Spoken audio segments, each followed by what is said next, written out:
Good morning, it is Tanya Carvalho, and today I am down here at the Toronto Botanical Garden with my friend Paul, and we are going to do somewhat of a container wars. We each have our own plant material, and neither one of us will be taking the others. We'll play this a clean game. We're going to plant up these two new lovely containers here at TBG and have a bit of a contest maybe all summer, and you will get to vote for the container that you like the best. Absolutely, and it was so much fun trying to shop for the material, visiting growers, our wonderful growers here in Southern Ontario who just do such an amazing job. I will say, selection was a bit hard with so many amazing plants. Yes. Curious, I've been looking what you've picked there, Tanya, and we do ask that you come and see the containers. Just like the garden, containers will continue to change throughout the season. Vote on your choice. Won't take it very personally, but if one of them gets a bit higher choices, that would be great. But really, it's all about finding out what you really enjoy, what you really would like to see in the market, because one of the amazing things is, Tanya, you get to see plant material long before we get to see it. Yes. And I'm sure you can tell us about a lot of exciting things, maybe not today, but really excited to be here and have this opportunity to work alongside of you. Well, thank you. I'm happy to be here with you too, Paul. Let's do it. Let's do it. All right. Okay.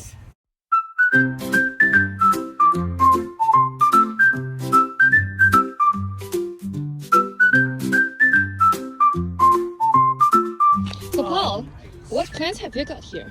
So I really am very focused on foliage. I tend to do a lot of foliage that's going to provide texture, sound, and movement, and hopefully carry from one season to the other. Yeah. I do love perennials, so I actually mix some perennials in containers, not with the intention of them overwintering. I'll pop them into the ground later on, and then just bringing in other plants that I think are going to bring guests to the garden. We talk about people coming to visit the garden to see, but I like to lure in other guests, and by that I mean pollinators, not only for their flowers, but also for foliage. So I've got what I call my little secret weapon that I like to put in containers, and people usually don't recognize it because it's in a container, and I'll show you that shortly. I will also say I'm working with a bit more flowers than I usually do. I know Tanya's got an amazing palette to draw from, so I found that really inspiring and also challenging at the same time. So I'm working with yellows and pinks today. Paul Zammit usually isn't that colorful. You'll notice from my wardrobe, very gray and black. Well, the yellow is very bright. Very bright and can be seen from quite the distance. So I usually start with setting up my foundation. So in this case here, I'm going to use an ornamental grass, a miscanthus, a Virginia. You can see my foundation is foliage and the Amsonia. And then from there, I will build all my other plant material. Lots to get in here. I gotta get started. How's it going over there, Tanya? Good. Starting in the center, I'm feeling some inspiration, so super excited. Kind of focused on bringing pollinators like hummingbirds, bumblebees, and butterflies all to my containers. So I know. I love it. I love it. I love it. Yes, you bet. And we will have tons of activity over here because of the beautiful carpet beds that have been planted. I'm going to take this bloom off if you're wondering. I don't want any more energy to go to this. I want energy to go to the plant. So I just take it off. These are Fantasia geraniums. They have a nice dark leaf, so this violet color really pops. In the center, I put salvias. So I put Mystic Spheres salvia in the center, which is like a really stunning blue color, and the finished height will be up about here. So it's going to give us some really nice height, color, and hummingbirds will feed on it. Now, Nice flowers. What other plants do you have? this one is Lantana passion fruit, so you'll also see it in the carpet beds, so it'll tie in the beds. This is Bee's Knees Yellow Petunia. So Bee's Knees Yellow Petunia has won a plethora of awards in the horticultural industry, so super excited to have it here again in the gardens. This is brand new. This is coming to the market in 2025, so it's nice that we get to have it here at the TBG a year earlier. Oh, nice. This is called Monarch Magic Ageratum. You can see it's this really pretty periwinkle color. It's very pretty.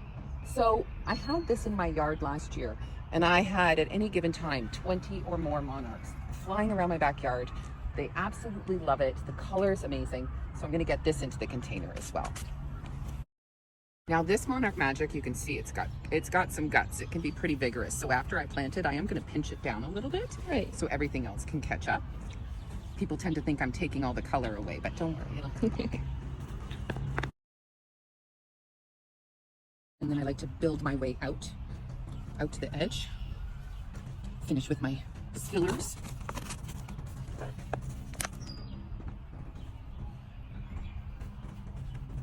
Loosen up the root ball system.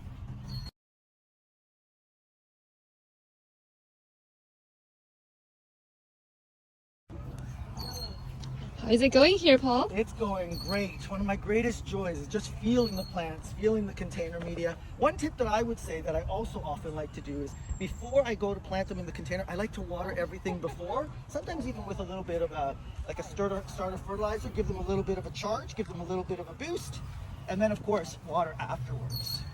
So here you can see fine texture against very bold texture. I'm a big fan of foliage texture.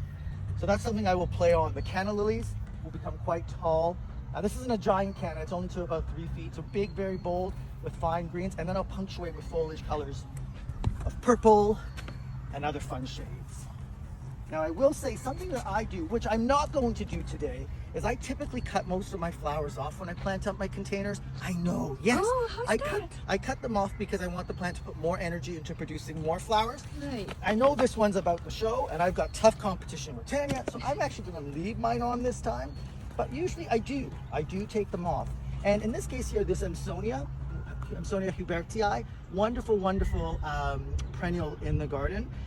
It's got this little kind of silvery white flowers. Those will fade very shortly. I'm using this specifically for its fine textured foliage, which will last the whole season and then turns like a beautiful electric gold in the fall. So again, planning for multiple seasons. Now I'm not as clean as Tanya, as you can see, but that's okay. We know in a garden you'll always have a broom and a shovel handy. And note the staggered heights and textures. I'm liking that already. I like it too. We're gonna add some pops. This is a Gumfrina.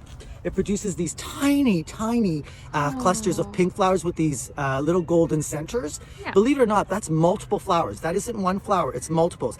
And you'll watch, bees and hummingbirds will come to this little tiny flower. And I'm gonna use this as my kind of motion and explosion in the garden because they will sway in the wind. This grower did such a great job. That's another point I would say to our viewers is when I shop, I don't just get drawn by what's here. I look at the quality of the plant, see how branched this is, how dense it is coming from the bottom. That indicates a good quality grown plant. And this came from one of our wonderful suppliers, George Sands, who does an amazing job of growing annuals. And look at that root system. Oh, Boy, do they know what they do. Very healthy. It does. We'll give that a little bit of a tease though, just to loosen that up. And so you can see it's going to add this kind of bouncing whimsy to the planter. And don't be scared. I like to move plants around. You know, use see, this case here, this has a better front, if you will, here, because I want it to come up through other things.